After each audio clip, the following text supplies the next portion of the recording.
Le Costa Rica, c'est cette petite bande de terre, grande comme la Suisse, réunissant l'Amérique du Nord à l'Amérique du Sud. La côte ouest est ouverte sur l'océan Pacifique et la côte est tournée vers la mer des Caraïbes. Sa capitale, San José, absorbe à elle seule toute l'activité économique du pays. On dit qu'en 1502, Christophe Colomb, ébloui par les parures des indigènes qu'il rencontra, ainsi que par les présents en or que ces derniers lui firent en cadeau, pensa qu'il avait atteint un territoire extrêmement riche. Une théorie soutient que c'est son témoignage qui baptisa pour la première fois, dans un texte officiel en 1583, le nom de Costa Rica, la côte riche. Pour l'anecdote, le nom de la monnaie locale qui s'appelle ici le colon vient justement du nom de la famille de Christophe Colomb. Si aujourd'hui, effectivement, le Costa Rica reste l'un des pays les plus prospères d'Amérique latine de par son PIB, c'est surtout la richesse naturelle de sa biodiversité qu'il faut retenir. N'oublions pas en effet que le pays concentre à lui seul 6% de la biodiversité du monde, en ne couvrant seulement qu'une infime petite partie des surfaces émergées de la planète.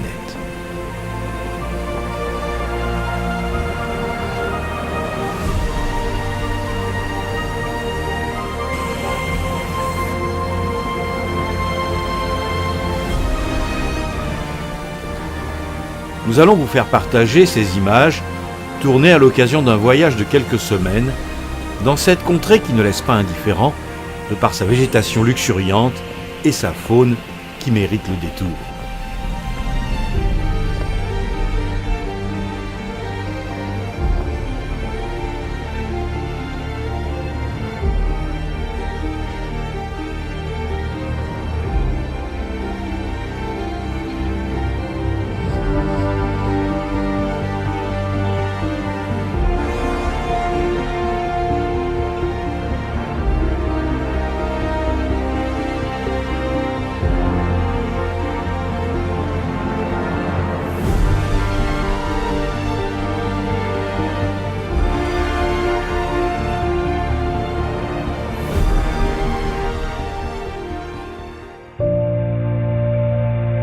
Le Costa Rica connaît une multitude de microclimats, mais 2 saisons principales dominent durant l'année. Entre les mois de décembre et avril, c'est la saison sèche. La saison des pluies a lieu quant à elle entre les mois de mai et novembre. Sur la côte Caraïbe, les pluies sont bien plus fréquentes que sur la côte Pacifique. C'est d'ailleurs cette eau qui favorise la végétation luxuriante extraordinaire et omniprésente au Costa Rica.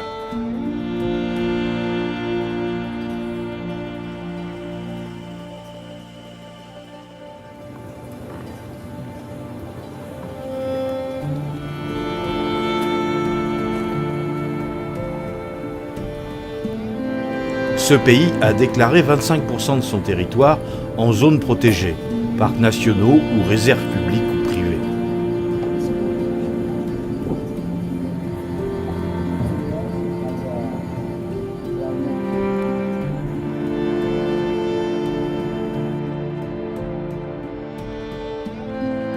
Nous sommes ici à Tortuguero, un parc réputé incontournable.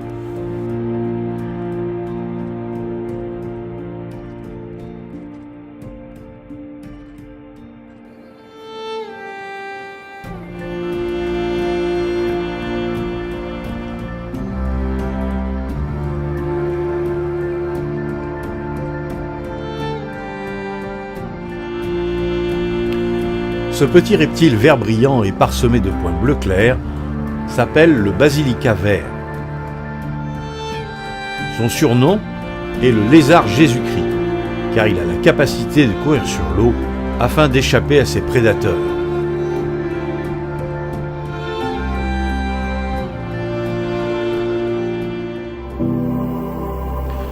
Pour apprécier la faune et la flore, il est conseillé de se doter d'un guide. Ils ont l'œil et vous montreront des tas de bestioles que vous n'auriez jamais vues sans leur aide. Insects. Fruit. Oui, Mango. oui, Fruit. Figu. oui, fruit, Pimienta. Black pepper. oui, Fruit. Nectar. oui, nectar, oui. le nectar de Vampires. Blood.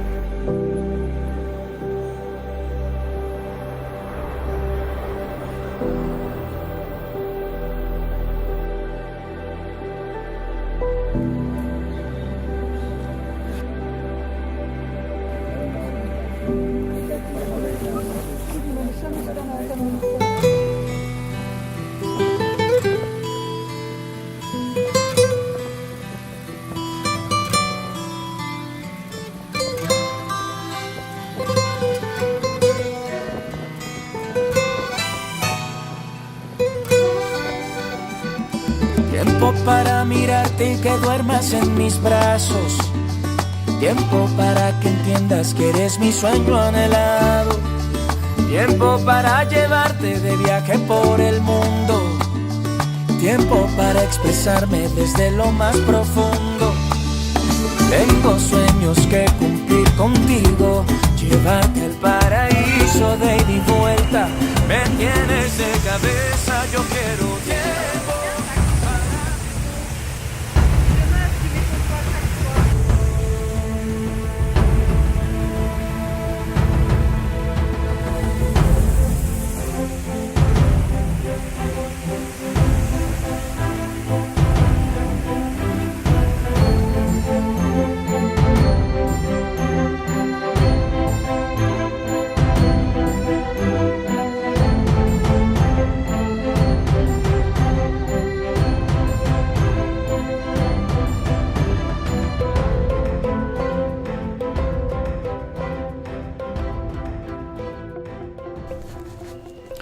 Nous sommes avec notre guide dans la forêt du parc de Corcovado, à l'extrême sud du Costa Rica, quand soudain, nous sommes tombés nez à nez avec une famille de coatis.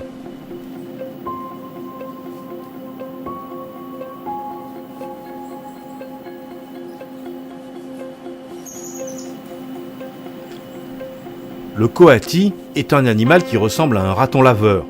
Il a le gabarit d'un gros chat, il pèse entre 3 et 4 kilos en moyenne.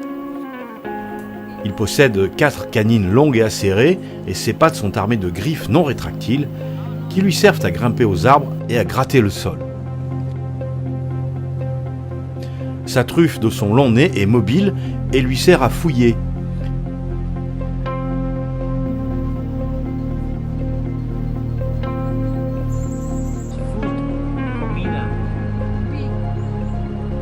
De naturel curieux et amical, il peut se laisser approcher, voire toucher.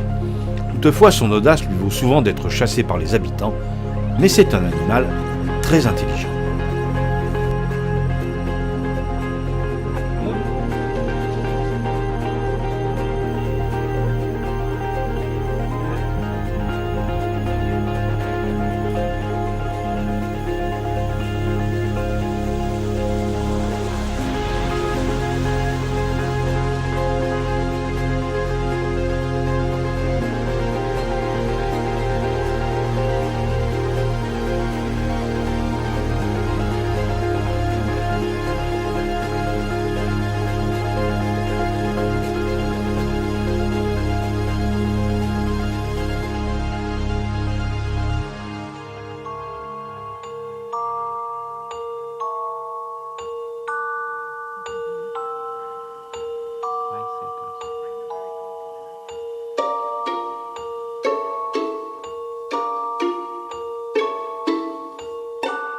Le paresseux dont la lenteur lui a donné son nom passe son temps suspendu à l'envers dans les arbres et il ne descend de sa branche qu'une fois par semaine pour faire ses besoins. Sa lenteur est une technique de camouflage. Cela lui permet de ne pas se faire remarquer par les prédateurs. Il se nourrit essentiellement des feuilles dans les arbres où il passe le plus clair de sa vie. Il détient le record du monde de la lenteur chez les mammifères et il en est fier à en croire son sourire qu'il affiche en permanence sur son visage.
Que ce soit sur la côte ouest ou sur la côte est, les plages du Costa Rica sont toutes plus magnifiques les unes que les autres.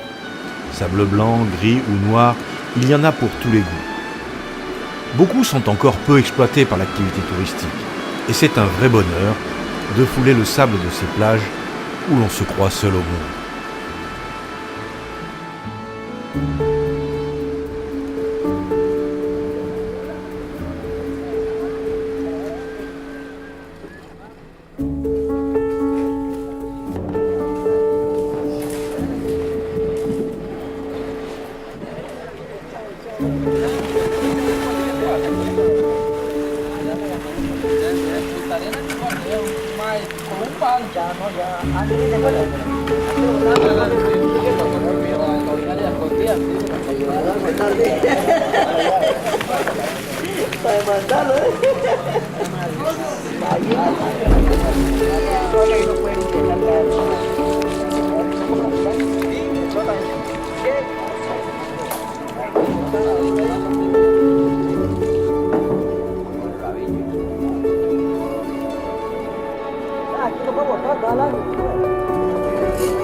Nous sommes au pied du volcan Arenal. Il est toujours en activité. Il y a la forêt de nuages. L'humidité y est permanente, la végétation y est dense, arborée et haute. La forêt de nuages est la plupart du temps dans la brume. C'est le royaume de la forêt primaire, là où la main de l'homme n'est jamais intervenue et où la faune y est variée et étonnante.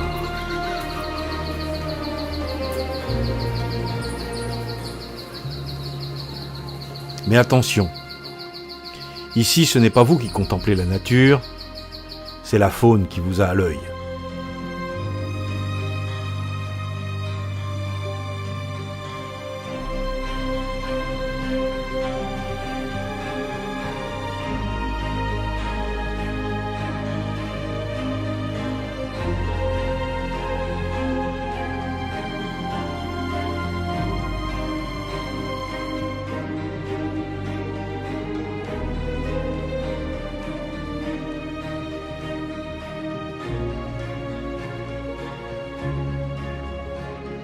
La végétation pousse sur la végétation, qui pousse à son tour sur la végétation.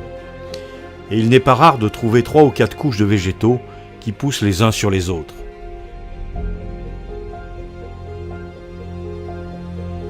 En permanence, la forêt se transforme. Elle pousse, grandit, se détruit, meurt et se régénère.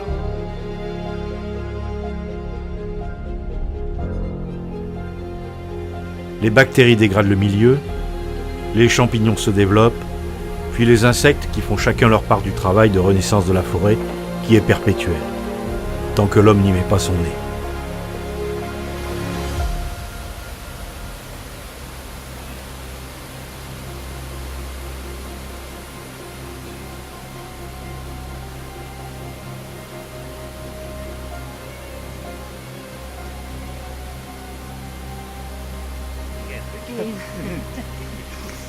The thing is, like, I don't know if they will back.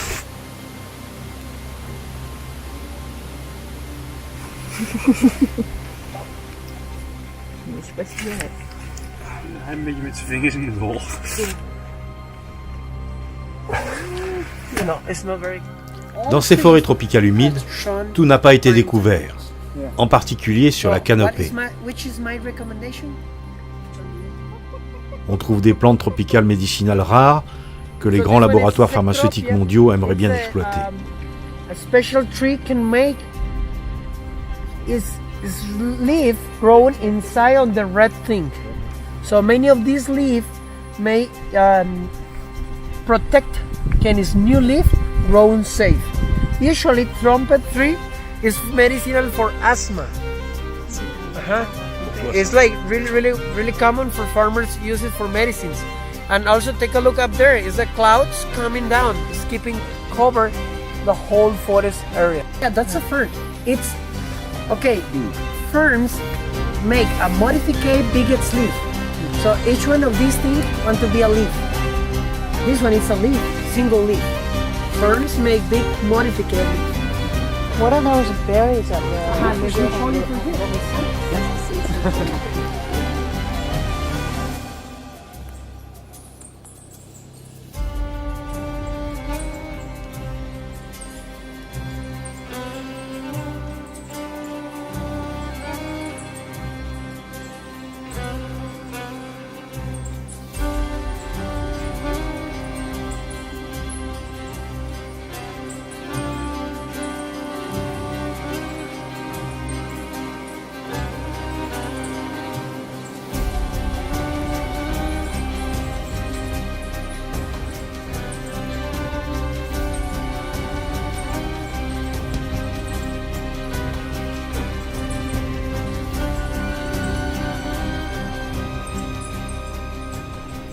L'observation de ces forêts, accompagnée d'un guide, est passionnante.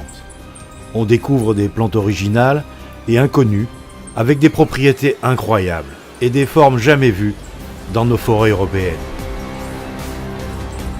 C'est le règne des forêts tropicales humides, de la chaleur, de l'humidité, de la lumière. La végétation explose littéralement.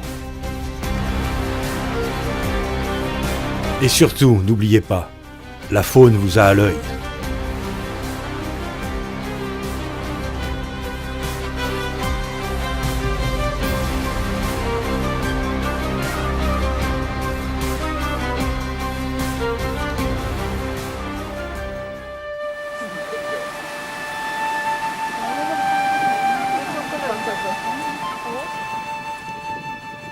Une légende raconte que lorsque Dieu termina de peindre le ciel en bleu, il rinça ses pinceaux dans le Rio Céleste. Le Rio Céleste doit sa magnifique couleur bleue à un phénomène chimique unique.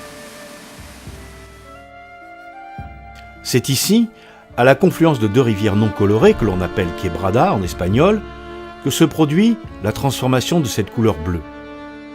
C'est à cet endroit que se rencontre la Quebrada Agria, qui possède un pH acide, avec le Rio Buenavista, qui lui est chargé en particules de silicate d'aluminium. Sous l'effet du mélange avec l'eau acide, la taille des particules minérales augmente, puis sédimente, c'est ce qui est visible par le dépôt blanc. À ce phénomène chimique s'ajoute aussi un phénomène optique, puisque les particules de minéraux en suspension, combinées avec la couleur du ciel bleu, deviennent bleu turquoise.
C'est un singe très commun ici, mais toujours intéressant à observer. Ils vivent par groupe, de 15 à 20 individus. Du côté alimentation, les capucins sont très opportunistes. On peut les considérer comme omnivores, mais leur régime alimentaire est davantage composé de fruits et de feuilles. Leur organisation est très structurée. Les mâles sont là pour protéger leur territoire. Le mâle dominant se tient toujours à la tête du groupe.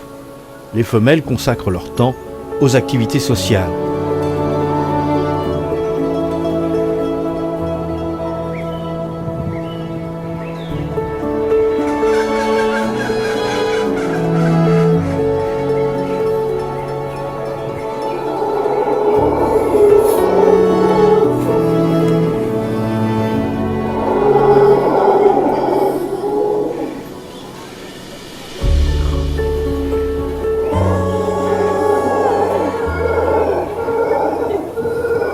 Les singes hurleurs font partie des animaux les plus bruyants au monde.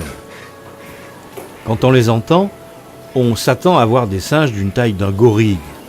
Eh bien pas du tout, ils mesurent moins d'1 mètre. Ils se nourrissent principalement de fruits et de feuilles. Peu actifs, ils vivent généralement en petits groupes, d'une dizaine d'individus au maximum. La présence de l'homme ne les gêne pas du tout, et il ne sera pas rare de les voir au-dessus d'un arbre au bord de la plage, ou de passer à côté de votre lodge ou de votre hôtel. Les moments où ils se déplacent sont principalement tôt le matin ou en fin d'après-midi.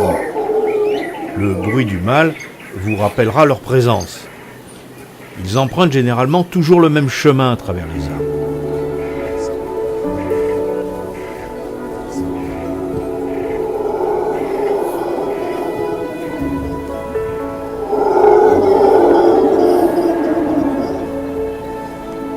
La déforestation des années 70 a été très dommageable pour leur survie. Mais fort heureusement, depuis des années, le Costa Rica a réussi à inverser ce phénomène. Et aujourd'hui, ces singes font partie de notre environnement.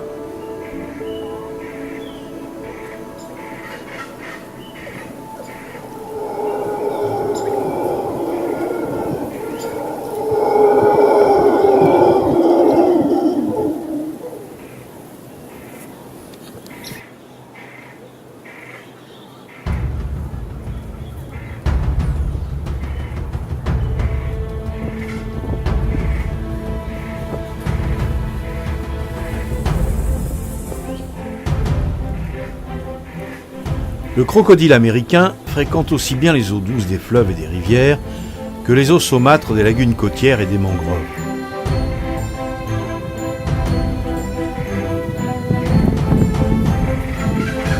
C'est une bête imposante qui pèse entre 400 et 500 kg et vit entre 70 et 100 ans. Si l'animal est à l'aise dans l'eau, il est également très agile sur la terre ferme et capable d'accélération foudroyante. C'est ce qui fait que cet animal est dangereux pour l'homme. On déplore d'ailleurs plusieurs accidents chaque année. Comme la plupart des crocodiliens, il se repose en journée sur la terre ferme en emmagasinant la chaleur du soleil.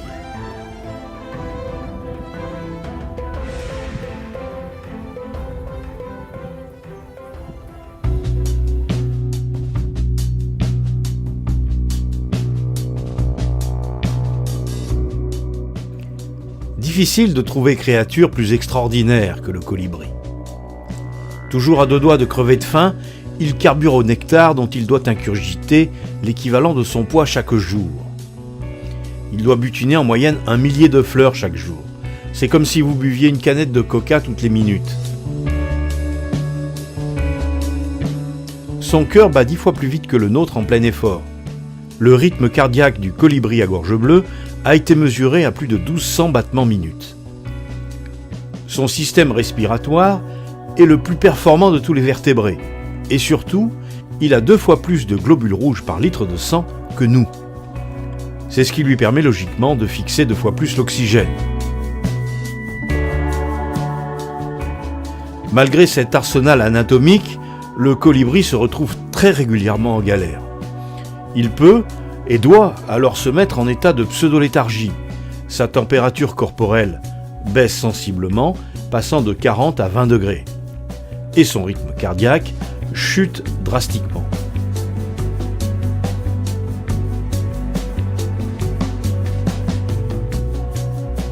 Le plus bluffant chez le colibri, c'est bien sûr son incroyable adresse au vol.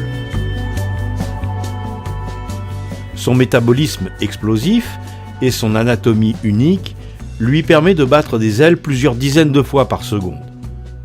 C'est également le seul oiseau à pouvoir voler dans toutes les directions, notamment en arrière ou même à l'envers.